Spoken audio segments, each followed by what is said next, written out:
Delivery हो जाए। अब कुछ महिलाओं का नॉर्मल डिलीवरी हो ही नहीं पाता है, जिसके रीजन समझिए, जिसकी कमर की हड्डी क्या है, पतली है, तो नॉर्मल डिलीवरी नहीं होगा। रिलैक्सिन हार्मोन की मात्रा कम है तो भी नहीं होगा। अब रिलैक्सिन हार्मोन अगर कम हो जाएगा तो भैया रिलैक्सिन हार्मोन में इसको घुमा रहा था, अब घुमेबे नहीं करेगा तो बचवा ना क्या हो जाएगा, इसे बेड़ हो जाएगा। अब बेड़ा हो जाएगा इस तरह तो बच्चा जन्म ही नहीं ले सकता हो, माँ को मरना फिक्स है। शाहजहां की पत्नी मुमताज ससुरा राजा था हिंदुस्तान का, उसके में भी रिलैक्सिन हार्मोन कम हो गया था। अब भाई रिलैक्सिन हार्मोन का यहाँ फैक्ट्री डल रहे हैं, ससुरा 14 गो लड़का हुए थे शाहजहां का। हमको समझ में नहीं आता 20 साल की शादी में 14 गो हटाया कैसे, तो इनको रेस्ट नहीं दिया उसको, बताओ यार। तुरंत लोड कर रहा था, AK-47 बना दिया था। जब हाल 14 गो लड़का होगा तो भाई शरीर क्या कहेगा कि हम का रिलैक्सिन हार्मोन के फैक्ट्री डल रहे हैं। नहीं हुआ। 14वां लड़का होते समय रिलैक्सिन हार्मोन की मात्रा कम हो गई थी, वो लड़के को हल्का घुमा दिया, पूरा नहीं घुमा पाया, और लड़का इतना शरीर से बाहर आया, शाहजहां की पत्नी मुमताज का मौत हो गया। उसके बाद मौत की याद में ताजमहल बनवाया। हद है भैया यहाँ पर, ये कोई मतलब बनता है? 14 गो लड़का, लेकिन क्या करोगे यार, उस समय टेक्नोलॉजी भी तो नहीं थी। आज नया नया दवाई आ गया है, टेक्नोलॉजी आ गया है, उस समय कुछ नहीं था। ये रिलैक्सिन समझ में आ गया। आजकल के डॉक्टर क्या करते हैं सब कि महिला को ना रिलैक्सिन, साउंड नहीं आ रहा है क्या जी, बैटरी दीजिए तो। आजकल का डॉक्टर ना दवाई दे देता है सब महिला को, और कहता है कि ये वाली दवा ना, ये गोल वाला टैबलेट जरूर खाना। अरे बकलोलिया, वो गोल का टैबलेटवा दे के तोरे शरीर से रिलैक्सिन को कम कर देता है।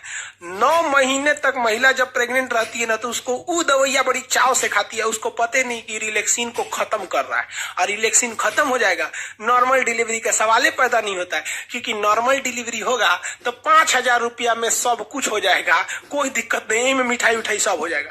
लेकिन अगर ऑपरेशन से होगा तो कम से कम 30,000 रुपया ऑपरेशन से होगा, और 1 साल तक दौड़ते रहिए, डॉक्टर साहब टाका काटना है, डॉक्टर साहब उपट गया, कब वो दर्द हो रहा है, सीढ़ी मत चढ़ो, बाल्टी मत उठाओ, ये मत करो, वो मत करो, नौटंकी हो जाता है। और 99% ऐसी महिलाओं को ही ऑपरेशन से होता है जो महिला प्रेगनेंसी के बाद काम नहीं करती हैं। सब मतलब प्रेग्नेंट हो गई बड़ी काम ना करिए, अरे बात करता है सब यहाँ पर। आप लोग का भी शादी ब्याह होगा ना, तो जब प्रेग्नेंट रहेगी तो ज्यादा काम कराइएगा। हाँ, ये कहिए कि भारी वगैरह काम नहीं करिए, कोई ना कि बोझा ढोने के लिए देते हैं, ये नहीं काम, लेकिन काम जरूर करते रहिएगा।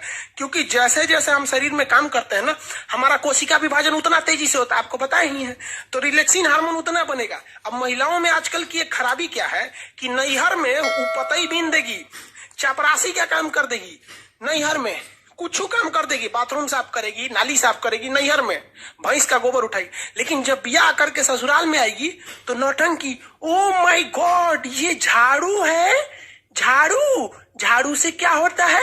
ससुरी दांत खोदल जाला झाड़ू से क्या होता है?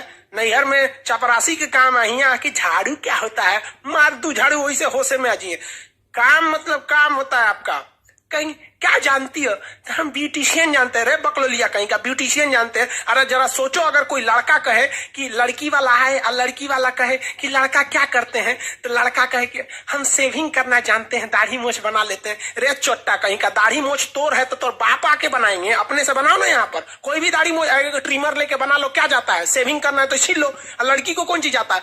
पोत पात लो, प्राइमर, क्रीम, मॉइस्चराइजर पोत पात लो। सोचिए अपने सजने के लिए कहते ब्यूटिशियन का कोर्स जानते हैं। कौन नहीं जानता रे ब्यूटिशियन का कोर्स? 8 गो क्रीम हमारे लिए ले दो, 8 पोत देंगे, ब्यूटिशियन हो गई, वहां पर हो गया 8 ब्यूटिशियन का कोर्स जानते हैं। शादी ब्याह करना ना तो पूछना कि सिलाई जानती है कि नहीं, कढ़ाई जानती है कि नहीं, खाना बनाना जानती हो कि नहीं। ये तुम्हारा परम सिद्ध अधिकार, जानती हो तो ठीक है, नहीं तो हम ब्याह के बाद 6 महीना टाइम देंगे, इंगेजमेंट के बाद ही 6 महीना में सीख लेना। और नहीं सीखेगी ना तो इंगेजमेंट के बाद शादी का डेट बढ़ा देंगे। हद है, एक बटन टूट जाएगा तो दर्जी के पास जाएंगे, खाना खाने का मन करा के रेस्टोरेंट में जाएंगे। हद है भैया यहाँ पर, समझ में आ रहा है कि नहीं? और थोड़ा भी लड़कियों को भी कहते हैं नाने नौटंकी नहीं, क्योंकि जो बच्चा ऑपरेशन से होता है ना, नेचुरल होता है। फिर वही लड़कवा आगे जाके भोदा होगा, लोल हो जाएगा, कहेंगे तो कहेंगे से कि हमारा लड़कवा ना, पिछला लड़कवा भोदा है, अरे बाप पे पड़ गया, रोज ससुरी कहेंगे बाप पे पड़ गया। महिलाओं को तो एगो फायदा होता है, महिला का पति डॉक्टर है तो डॉक्टराइन, मास्टर है तो मास्टराइन, अब पति चोर निकल गया तो चोटी नहीं, तो पति खराब है साले का। हद है भैया। अच्छा है तो पति का दे, खराब है तो वो चला गया। तो ये रिलैक्सिन हार्मोन याद रखिएगा। काम में कोई ढिलाई नहीं करने दीजिएगा, काम करने दीजिए, खाना बना, हाँ वजन मत उठाने दीजिएगा। ही नहीं कि बेचारी कपड़ा धोई है तो बड़का पार्टी लेके ऊपर जाए, कपड़ा धुलते रहेंगे। हाँ आप छत पे ले जाना है तो आप कपड़ा लेके चले जाइए, ये सब काम, लेकिन काम करने दीजिएगा, वरना हाल यही हो जाएगा ऑपरेशन से करना। और महिलाएं काम करना नहीं चाहती हैं, याद रखिए भैया। ससुराल में वो कुछ नहीं करना चाहती। आपको एग्जाम्पल देते हैं, आपकी जब शादी हो जाएगी ना तो आप अपनी पत्नी को मायके लेके जाइएगा। वो देखिएगा सुबह आज उसको मायके जाना है तो खूब तैयारी करेगी, सामान वामान लाद के, और मायके उतरते ना मम्मी से मिलेगी, अपने छोट बहन से मिलेगी, देखिए छोट बहन खाना बना रही है तो हेल्प करने लगी, मतलब कोई थकान नहीं, नैहर उतरते। लेकिन उसी महिला को, अपनी पत्नी को वापस ससुराल लाइएगा तो जब वो सेम दूरी है, आते कहेगी बहुत थक गए, थकान हो गया। ये ससुरी कहीं के, जाते में उतने दूरिया था, आने में उतने दूरिया था, जाते में थकान नहीं हुआ, आते में थकान हो गया। हद है भाई साहब, याद रखिए भाई, लड़की से बुरा मान जाती। सीबीएसई वाली और नखरा होती, oh my God I am pregnant. अरे भाई अपने से हुई है क्या प्रेग्नेंट? तोरा ना पता है कि कैसे हुई है प्रेग्नेंट? यहाँ पे काम ना करिए आप बाबू, झेलना हो जाएगा तुम लोग को। ऑपरेशन से उनको क्या दिक्कत होता है? ऑपरेशन कर दो, यहाँ पे बहुत दिक्कत होता है भाई साहब, ऑपरेशन करना सही नहीं रहता है। हाँ मजबूरी में हो तो अलग बात है। आप लोग का रिप्रोडक्टिव सिस्टम 1 2 3 come on। दोस्तों में दिक्कत